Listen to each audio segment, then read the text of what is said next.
The Eminence in Shadow episode 10, and man, what a hard episode this was to watch, because this is a new introductionary episode to a new arc. So because of that, so many details, so many things happen in this episode, which made it complicated to analyze. This is definitely one of those episodes where you need to watch it a couple of more times, and I'm doing this review exactly after watching it. So yeah, of course I'm going to miss some things, so I'm going to try to do my best to explain everything that happened in the episode. But to be honest, this is probably going to be more of a speculative review than anything else. I'm going to speculate on a lot of things because we don't know that much about that thing that happened in this episode, and already is confusing enough. So I mean, yeah, so many things that are worthy of mention that I probably will speculate upon on. So like I said a couple of moments ago, this episode is an introductionary episode to a new arc. This is probably going to be the biggest arc of the whole 20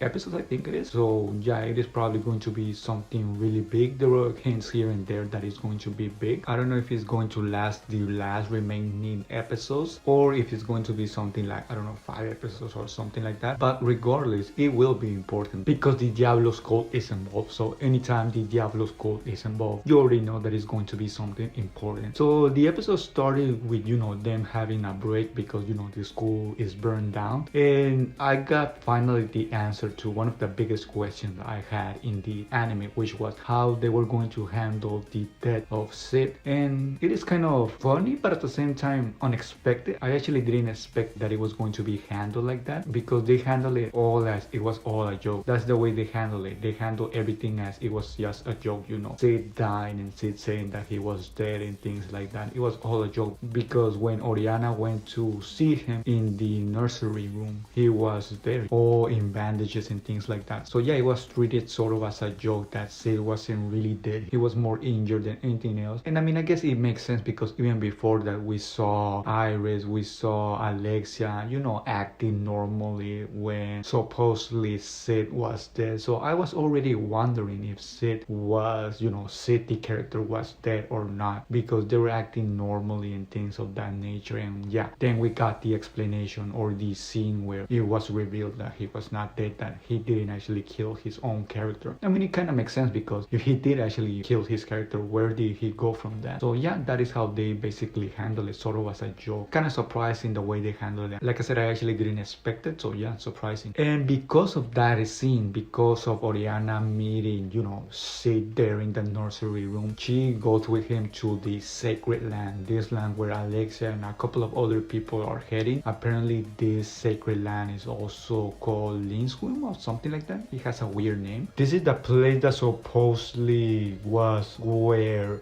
Diablo's left arm was cut, so I don't know what is going on with that. I don't know if they're planning to do something with that. They did give us that information, so something is probably going to happen with Diablos, involving Diablos. I don't know, maybe somehow he's going to be revived. I don't know if he's dead or not. It is implied that he's dead, so maybe he will be somewhat revived or half revived or something like that. I mean, like I said already, it was mentioned, so I think it will be important in this arc. So let's see if that is the case or not. But apparently all of them are going to this land for different reasons. For example, Sid is going there now because forced by Oriana to take the goddess trial. Iris is also going there to take the goddess trial, but she's doing more of a double mission because she's also investigating crimes and dark things that are happening there in that city or land, or I don't know what you want to call it. And Shadow is going there because he has a mission, something that we still don't know the full extent, but he has a mission that he has to do there. I mean, yeah, everybody's doing their thing. Everybody's going there for different reasons. Also really surprising that we saw more of Oriana, because I actually didn't think we were going to see more of her, but no, I was mistaken, because we actually did see a lot of her, and we're probably going to see more of her in the future, because now that she's traveling with Sid, well, she's going to be supposedly by his side most of the time, and if not, she will have cameos here and there. But But yeah, I mean, we did see a lot of her in this episode, which, like I said, it is surprising, and surprising in a good way, because the more we see this character have screen time, the better the anime is, because you have more characters and more opportunities for interactions and things like that. And I can already see in the upcoming episodes where Alexia is going to spot Oriana and Sid having a good time or together, and there's going to be a scene. I can already see that happening. It is almost implied that that is going to happen, because the way Oriana is acting with Sid gives way for a scene involving Oriana, Sid, and Iris. So yeah, I think that is going to happen in the future. And we also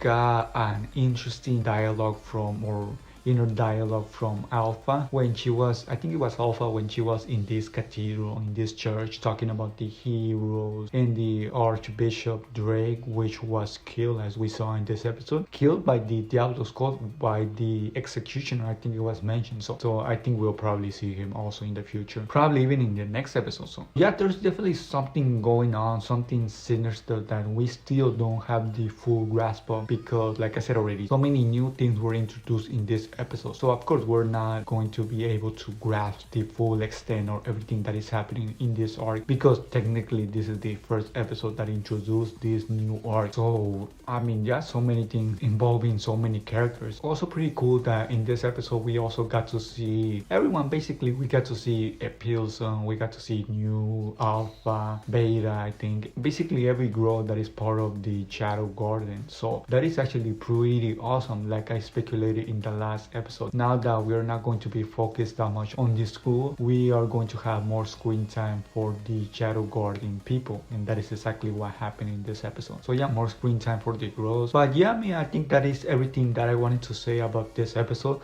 This is definitely one of those reviews where it is kind of here and there, in that it is not really a review because there's so much unknown things, but at the same time it is worth talking about because it is an introductionary episode after all. So I hope you enjoy my review, and I guess I'll see you all in the next episode review.